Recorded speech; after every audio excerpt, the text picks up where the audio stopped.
Chapter 5. The Key. Now you may not yet know I am, or believe that I am really you, or that I am likewise your brother and your sister, and that you are parts of me and one with me. You may not realize that the souls of you and your brother and sister, the only real and imperishable parts of the mortal you, are but different phases of me in expression in what is called nature. Likewise, you may not realize that you and your brothers and sisters are phases or attributes of my divine nature, just as your human personality, with its mortal body, mind, and intellect, is a phase of your human nature. No, you do not realize this yet, but I speak of it now, that you may know the signs when they begin to appear in your consciousness, as they surely will. In order to recognize these signs, all that now follows must be considered carefully and studied, and should not be passed by until my meaning, at least in some degree, is grasped.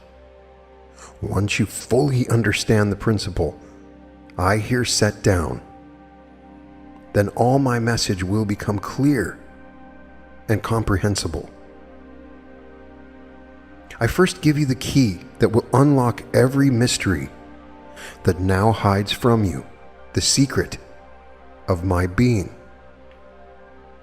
This key, when you once know how to use it, will open the door to all wisdom and all power in heaven and earth.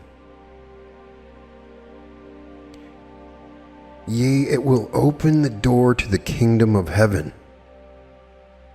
and then you have but to enter in to become consciously one with me. This key is: to think is to create. Or, as you think in your heart, so is it with you. Stop and meditate on this, that it may get firmly fixed in your mind. A thinker is a creator.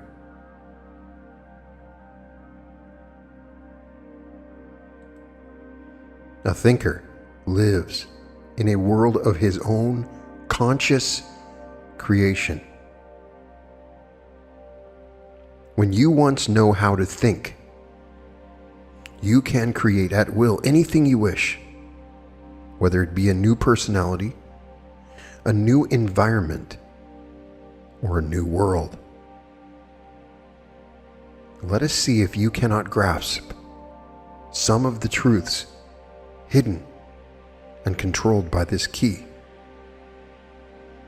You have been shown how all consciousness is one, and how it is all my consciousness, and yet is also yours, and likewise that of the animal, the plant, the stone, and the invisible cell.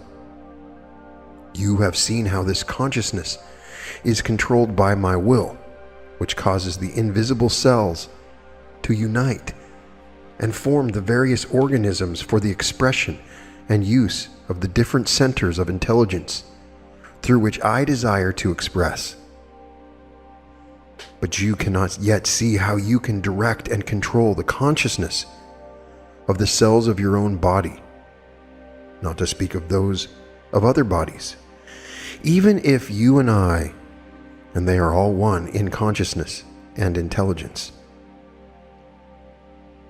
By paying special attention to what follows, however, you now may be enabled to see this. Have you ever taken the pains to study out what is consciousness?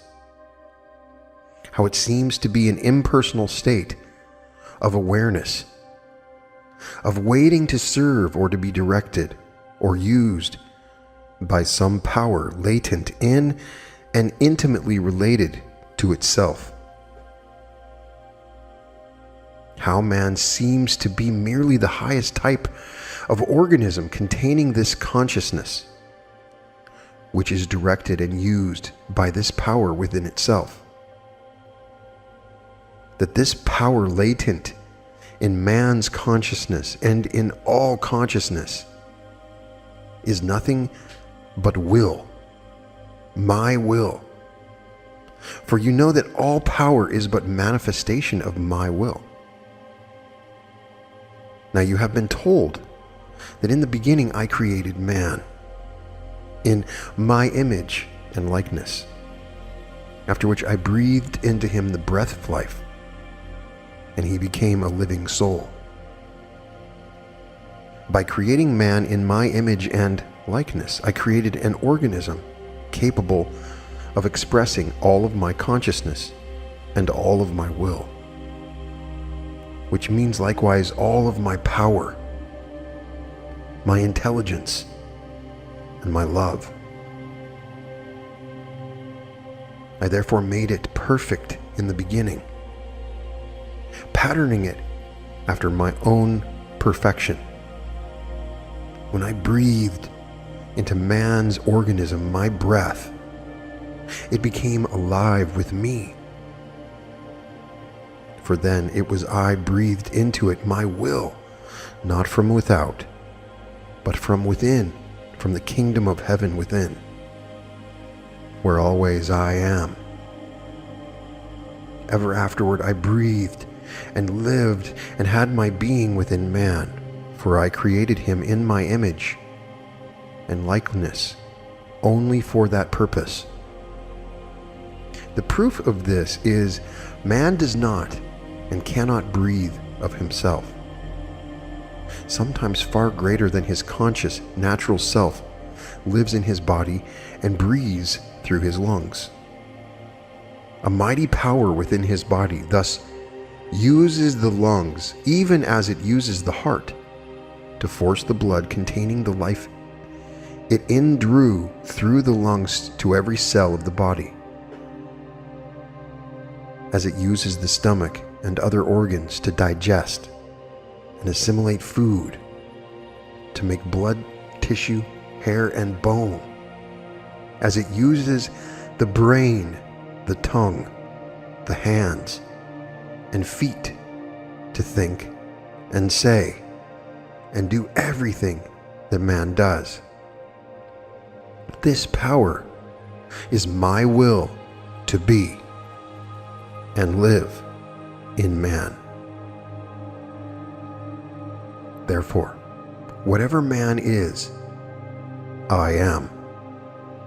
And whatever man does, or you do, I do.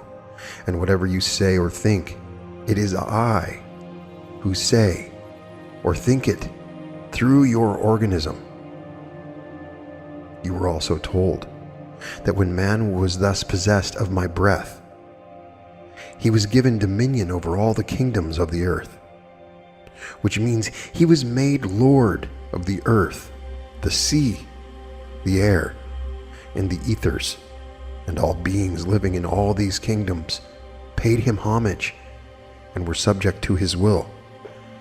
This naturally was so, for I, within man's consciousness and within all consciousness, am always manifesting my will.